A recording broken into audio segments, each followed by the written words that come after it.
Hello all, welcome to our YouTube channel civil step Himachal. तो आप सब लोगों के लिए एक और न्यूज़ है, सरप्राइज भी कह सकते हैं, क्योंकि पहले तो ये लगा कि इलेक्शन के दौरान जो है वो नोटिफिकेशन रिलीज हुई। हालांकि बार बार हम लोग कह चुके हैं कि कमीशन एक कॉन्स्टिट्यूशन, एक संविधान संस्थान है जो इंडिपेंडेंट तरीके से काम करता है, कभी भी नोटिफिकेशन रिलीज हो सकती है। और कल हम लोगों ने देखा कि एग्ज़ाम भी हिंदी का, पीजीटी का कंडक्ट करवाया गया। तो एचपीएस एग्जामिनेशन प्रीलिम्स की डेट जो है वो कमीशन के द्वारा रिलीज की गई है। जैसा कि हम लोगों ने देखा कि कुछ समय पहले 5 अप्रैल को कमीशन ने रिलीज की थी 26 वैकेंसीज के लिए नोटिफिकेशन। और अब आप लोगों की जो प्रीलिम्स डेट है वो है 30 जून, 30 जून को जो है वो आप लोगों का प्रीलिम्स एग्जामिनेशन होने वाला है। तो लगभग आप लोगों के पास जो वो 2.5 से 3 महीने के आसपास का जो है वो समय है, 2.5 महीने ही लेके आप लोग चलिए कि आपका जो वो प्रीलिम्स एग्जामिनेशन होगा। अंदेशा यही था कि या तो जून के एंड में होगा या फिर जुलाई के फर्स्ट वीक में, नहीं तो फिर क्योंकि बरसातों का समय शुरू हो जाता है और उसके बाद हम लोग देखते हैं कि हिमाचल प्रदेश के अंदर जब आवाजाही के ऊपर प्रभाव पड़ता है और वहाँ पे जो डेट है वो फिर सितंबर में जा सकती थी। लेकिन अभी आप लोग ऐसा मानिए, देखिए, किसी भी तरह का र्यूमर कीजिए, हमें अंदर से के सोर्सेज से पता चला है कि डेट बस दी गई है, बाद में चेंज होगी, किसी भी चीज के ऊपर जब आप लोग विश्वास मत करिए। आप लोगों के लिए जो ट्रस्ट है, ट्रस्ट वर्दी सोर्स है, वो एक ही है, और वो सोर्स जब आप लोग यहाँ पे स्क्रीन के ऊपर देख रहे हो। कभी भी फ्यूचर में किसी भी तरह का कोई चेंज होगा, कमीशन अपनी वेबसाइट पे डालेगा, उसी को आप लोगों ने जो वो सत्य मानना है और अपनी जो प्रिपरेशन स्ट्रैटेजी है उसको उसी के ही अनुसार जो है वो चेंज करना है, परिवर्तित करना है। हालांकि इससे पहले लाइट सर्विसेज एग्जामिनेशन की जो डेट थी या जो नोटिफिकेशन थी वो भी रिलीज हुई थी, लेकिन उसकी डेट जो अभी तक डिक्लेयर नहीं की गई।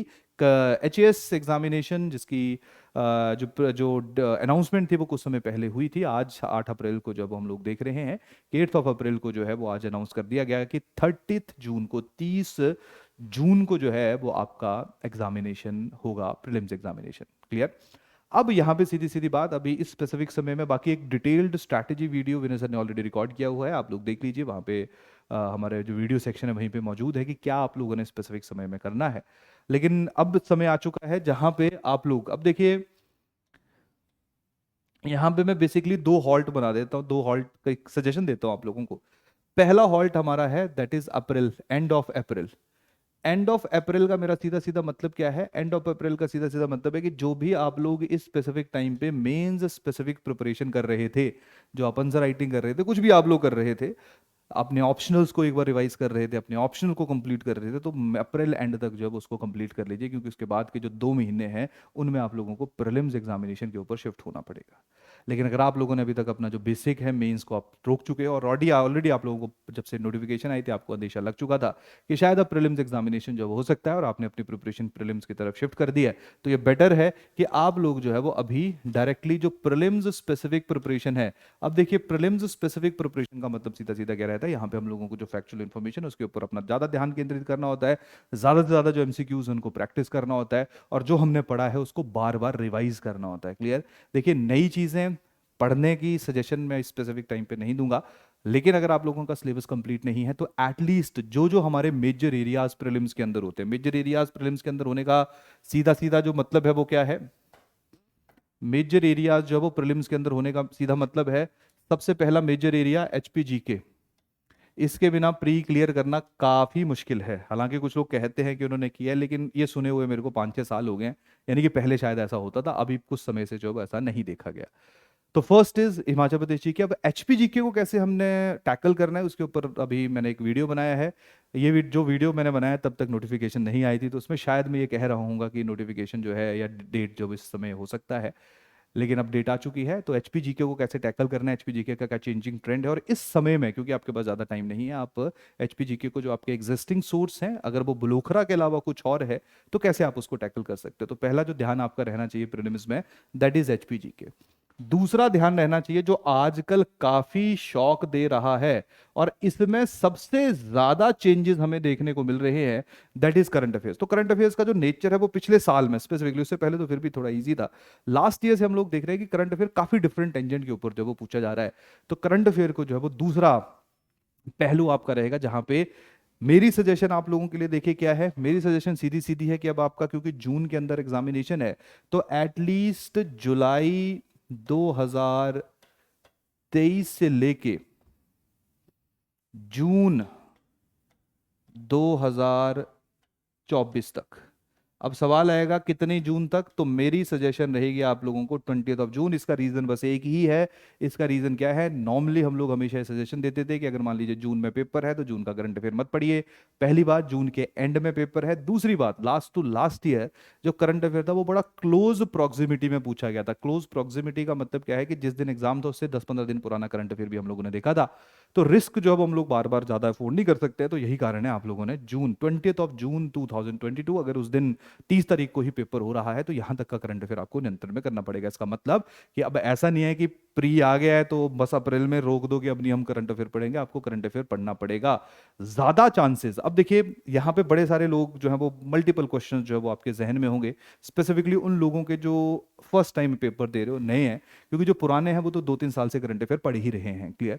जो नए हैं उनके लिए करंट अफेयर की सजेशन क्या है, जो आपका मस्ट करंट अफेयर है, मतलब जो आपने करना ही करना है, वो है अक्टूबर से लेके जून तक। मतलब ये ऐसे माह हैं जहां से मैक्सिमम क्वेश्चंस देखने को मिलते हैं। जनवरी से जून में ज्यादातर क्वेश्चन देखने को मिलेंगे। एक्चुअली जो अक्टूबर नवंबर दिसंबर, ये जो लास्ट के 3 महीने रहते हैं, सितंबर अक्टूबर नवंबर दिसंबर, जो लास्ट के 4 महीने रहते हैं, इनमें हम लोग देखते हैं मैक्सिमम मीटिंग्स होती हैं, मैक्सिमम अवार्ड्स दिए जाते हैं। तो कहीं जैसे नोबेल प्राइज, ये सारे इसी समय के दौरान जो हम लोग देखते हैं। तो एटलीस्ट आप लोगों ने जो वो अक्टूबर तक करंट अफेयर करना ही करना है, क्लियर। इसके बाद कोशिश क्या करनी है, देखिए इसकी प्लानिंग सीधी सीधी यही रहेगी कि जैसे मान लीजिए आप अभी अप्रैल माह चल रहा है, तो अप्रैल का तो आपने करंट करना है, क्योंकि यहाँ से तो क्वेश्चन आएगा क्योंकि 3 महीने 2.5-3 महीने के बाद पेपर है हमारा, क्लियर।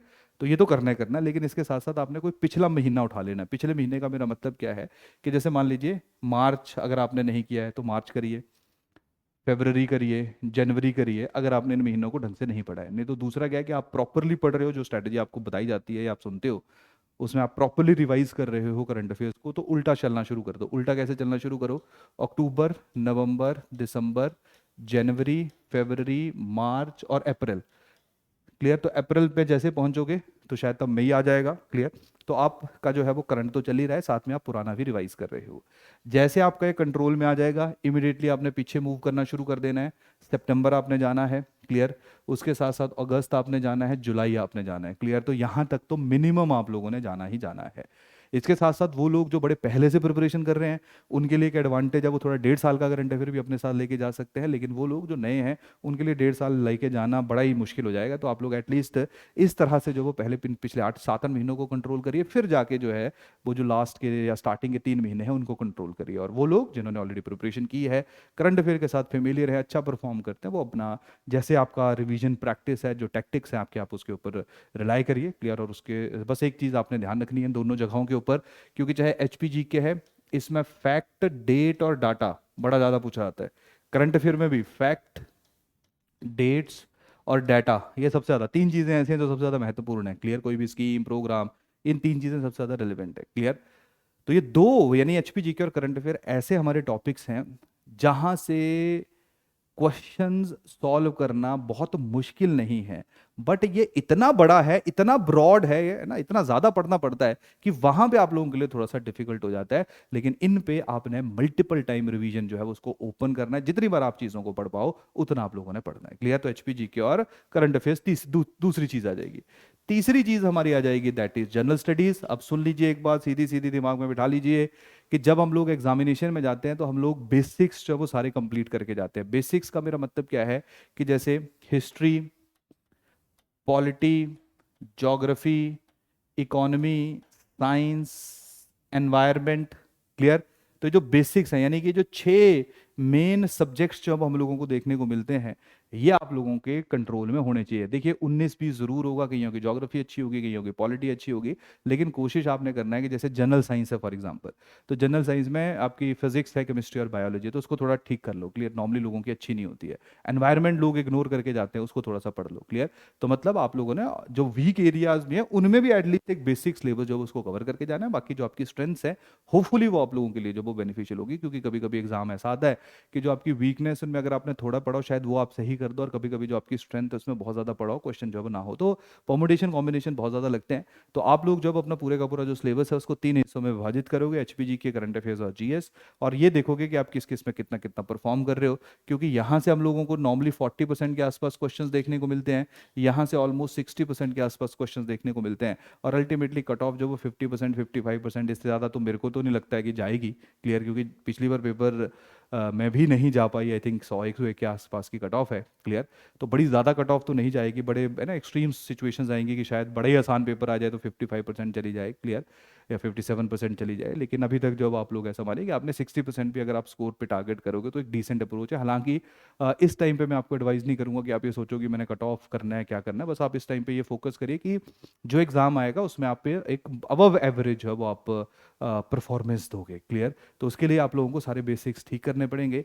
और एक और चीज़ जो इससे जिसका कोई लेना देना नहीं है, तो चलिए जीएस है, इसके ऊपर तो आप फोकस करिए ही करिए, लेकिन एक चीज़ और ध्यान रखिए, ठीक है जी, पिछले 10 दिनों में कम से कम 6 से 7 स्टूडेंट्स हैं जो ऐसे हैं जो आज मिलने आ चुके हैं, जिनमें कईयों के 110 नंबर जीएस में, 115 नंबर जीएस में, मतलब कट ऑफ से 10-10 नंबर ज़्यादा, 15-15 नंबर ज़्यादा, लेकिन वो एक चीज़ में क्वालिफाई नहीं हुए, दैट इज सी सेट। अब देखिए मैं आपको डरा नहीं रहा हूँ क्लियर, मेरा कोई पर्सनल कोई वो नहीं है, मोटिव नहीं है अभी तक यहाँ पे क्लियर। तो जो सी सेट है उसको आप लोग प्लीज़ सीरियसली कर लीजिए। ये मत सोचिए कि जी मैंने इंजीनियरिंग की हुई है, मैंने मैथ्स पढ़ा हुआ है, मैं साइंस का स्टूडेंट हूँ, तो मैं तो कर ही लूँगा सी सेट, मैं बड़े अच्छे कॉन्वेंट स्कूल से पढ़ा हुआ हूँ तो मैं कॉम्प्रिहेंशन कर ही लूँगा। तो ये जो सारे लोग जिनका मैंने नाम लिया ये वहीं से हैं जो मैंने अभी थोड़ी देर पहले जो है वो आप लोगों को जिन जिन स्ट्रीम्स का जो है वो जिक्र किया क्लियर। तो आप लोगों को सी सेट अच्छी तरह से करना है। सी सेट में 3 चीज़ें आपकी रहती हैं, तीनों में से आप कोशिश करिए तीनों पे कंट्रोल करने की, हालांकि 2 भी चलेगा तब भी चल जाएगा, पर जिस तरह से आजकल पेपर चेंज हो रहा है तो आपको सी सेट की प्रैक्टिस करनी पड़ेगी, क्योंकि सी सेट बिना प्रैक्टिस के नहीं हो सकता। बेसिक कंसेप्ट आपको क्लियर होने चाहिए, लेकिन साथ में सी सेट की प्रैक्टिस करनी पड़ेगी। बाकी हर एक सब्जेक्ट को कैसे टैकल करना है तो उसका अलग अलग जो वीडियोज़ हैं वो हमारी अलग अलग जो टीम है, जो एक्सपर्ट्स हैं, वो आप लोगों के साथ शेयर कर देंगे क्लियर। लेकिन जो मेरे को समझ आता है स्पेसिफिक टाइम पे कि जीएस इंपॉर्टेंट है, कैसे टैकल करना है, क्योंकि कट ऑफ वही मेंस में आप जाओगे या नहीं जाओगे वही डिसाइड करेगा। लेकिन आजकल ये भी बड़ा डिसाइडिंग फैक्टर हो चुका है, दैट इज सी सेट। तो सी सेट के ऊपर प्रैक्टिस करना शुरू करिए, जितने क्वेश्चन हो सकते हैं उतने सॉल्व करिए, कोशिश करिए कि हर रोज 10-10 क्वेश्चन जो है वो तीनों सेगमेंट्स के करने हैं क्लियर, क्योंकि आप इतने क्वेश्चन जो है वो जब तक प्रैक्टिस कर लोगे, अगर आने वाले हमारे कितने दिन है, जो भी 50 दिन है, 50-55 दिनों में अगर कर लोगे तो आप लोगों के लिए चीज़ें जो है वो बड़ी ज़्यादा मुश्किल नहीं रहेगी। लेकिन सी सेट को भी कॉन्शियसली बिल्कुल फोकस के साथ, क्योंकि ये भी नहीं होगा तब भी आगे प्री नहीं क्लियर होगा। जैसे इस बार जब मेंस का रिजल्ट आया था, कम लोग सेलेक्ट हुए थे, तो एक इंट्यूशन थी हम लोगों को कि शायद लैंग्वेजेस में गड़बड़ हुई होगी, और वही हुआ। हिंदी में बड़े सारे लोग जो है वो पास नहीं हो पाए, इवन दो कुछ स्टूडेंट्स तो ऐसे थे जिनके बहुत ही ज़्यादा नंबर थे, बहुत ही अच्छे नंबर थे, मतलब आई थिंक बड़े समय के बाद इतने नंबर जो है वो, इतना गैप जो है वो हम लोगों ने देखा था, बट अनफॉर्चुनेटली जो है वो सिर्फ हिंदी के कारण, जो एक क्वालिफाइंग पेपर है उसमें, उसके कारण जो है वो इस बार, नहीं तो शायद रैंक 1 होता क्लियर, वो नहीं हो पाया। तो it's very unfortunate, but again कुछ चीज़ें जो हमारे नियंत्रण में, कुछ हमारे कंट्रोल में नहीं होती हैं। हमारे कंट्रोल में बस ये है कि हमने दोनों में अच्छा परफॉर्म करना है। तो सी सेट को दिमाग में बिठा लो आज, बाकी तो छोड़ो, सी सेट तो आज से करना शुरू कर दो क्लियर। तो हर रोज कुछ एक दो कुछ समय अपने टाइम का निकालिए, कुछ अपने टाइम में से जो है वो कुछ एक पोर्शन निकालिए जहाँ पे आप लोग जो वो सी सेट के ऊपर ध्यान केंद्रित करो, और सी सेट को जो वो ढंग से टैकल करना है क्लियर। तो ये जो है वो हम लोगों का क्या है कि किस तरह से आप इस एग्जाम को प्रिपेयर कर सकते हो। और इसके साथ साथ हर साल की तरह जैसे जब भी हमारा प्रीलिम्स एग्जामिनेशन आता था तो सिविल स्टैफ के द्वारा एक क्रैश कोर्स जो रन किया जाता था, लेकिन वो क्रैश कोर्स हमेशा रिकॉर्डेड फॉर्म में रहता था। इस बार पहली बार जो है, क्योंकि लाइव जो इंटरेक्शन है वो हम लोगों ने ऑब्जर्व किया है पिछले कुछ समय में, कि लाइव इंटरेक्शन जब उसका स्टूडेंट्स के लिए डिफरेंट बेनिफिट होता है। जैसे मेंस में क्रैश कोर्स हमारा चलता है, वो लाइव इंटरेक्शन रहती है, तो वो स्टूडेंट्स भी पूछ लेते हैं, और हमारे लिए भी कहीं ना कहीं जो है वो जो आपकी प्रॉब्लम्स हैं उनके लिए हम लोग भी बहुत ईजिली अवगत हो जाते हैं। तो यही कारण है कि हम लोग भी जो है वो 15 अप्रैल से, और इसका जो लास्ट डेट है, ये पूरा का पूरा शेड्यूल आप लोग मेरे साथ स्क्रीन के ऊपर देख सकते हो क्लियर। अगर आप लोगों को जानकारी चाहिए कि क्या है इस शेड्यूल के, बाकी इस कोर्स से रिलेटेड जो भी इंफॉर्मेशन आपको चाहिए, तो इस नंबर के ऊपर आप कॉल कर सकते हो, 7814622609। डिस्क्रिप्शन के अंदर इस कोर्स का लिंक जो है वो मौजूद है। तो ये पूरे का पूरा जो शेड्यूल है वो आप लोग यहाँ पे स्क्रीन के ऊपर देख लीजिए। तो जहाँ पे आप लोग मैथमेटिक्स जो है वो आप लोगों का शुरू हो रहा है, ठीक है जी। 5 घंटे की क्लासेस होंगी, 5 आवर्स की क्लासेस हैं, 1 से 3 आपका सी सेट होगा, और उसके बाद 3 से 6 जब आप लोगों का जीएस की क्लासेस होंगी, क्लियर। तो जीएस की शुरुआत मेरे द्वारा की जाएगी, मैथ्स जो है या सी सेट की जो मैं जो क्वांटिटेटिव एप्टीट्यूड जिसको हम लोग कहते हैं उसकी शुरुआत जो वो संदीप सर के द्वारा की जाएगी। तो इस तरह से जब आपका पूरा 5-5 घंटे की क्लासेस जब आप लोगों को देखने को मिलेंगी, जिसमें HPG के भी रहेगा, ठीक है जी। कितनी तारीख को, 8 जून को ये ख़त्म हो रहा है। इसमें जब वो 1400 क्वेश्चंस जो हैं वो टेस्ट सीरीज के अंदर, एक टेस्ट भी होंगे आपके, 40 टेस्ट होंगे, क्लियर। यानी कि साथ साथ में जैसे जैसे पढ़ाया जाएगा, हर दूसरे तीसरे दिन जब आपका टेस्ट होगा तो 1400 आपके टेस्ट के रहेंगे। इसके साथ साथ जो है वो 5900 जो है वो हमारे प्रीलिम्स की टेस्ट सीरीज चल रही है ऑलरेडी, उसके भी क्वेश्चन है, वो भी इसके अंदर जो वो इंटीग्रेट कर दिए जाएंगे। तो काफ़ी क्वेश्चन जो वो प्रैक्टिस के लिए मिल जाएंगे, क्लियर। तो देखिए ये तो जो है वो हमारी तरफ से एक प्रोग्राम है। बाकी मेरी सजेशन सीधी सीधी यही है कि अल्टीमेटली एग्ज़ाम जो आप ही लोगों ने निकालना है, तो रिवाइज करिए जितना आप लोग रिवाइज कर सकते हो, क्लियर। क्योंकि अल्टीमेटली इस एग्ज़ाम में हर एक इंडिविजुअल जो वो डिफरेंट डिफरेंट एस्पेक्ट्स में से जो वो अपनी प्रीलिम्स को, डिफरेंट डिफरेंट एस्पेक्ट्स जो है उनमें से अपने प्रीलिम्स को क्रैक करेगा। तो आप लोग अपनी स्ट्रेंथ्स के ऊपर प्ले करिए और अपनी जो वीकनेस है उनमें रिवीजन के ऊपर थोड़ा सा ध्यान केंद्रित करिए, क्योंकि अल्टीमेटली हमें एग्जाम में कौन सा एरिया, कौन से डायमेंशन ज़्यादा या कम आ जाए, हमें इसके बारे में बड़ा ज़्यादा पता किसी को भी नहीं होता, ना हमें है ना आपको पता है, क्लियर। लेकिन अगेन पहले अगर आप थोड़ा सा स्ट्रैटेजाइज कर लोगे चीज़ों को तो रिलेटिवली चीज़ें आसान रहेंगी।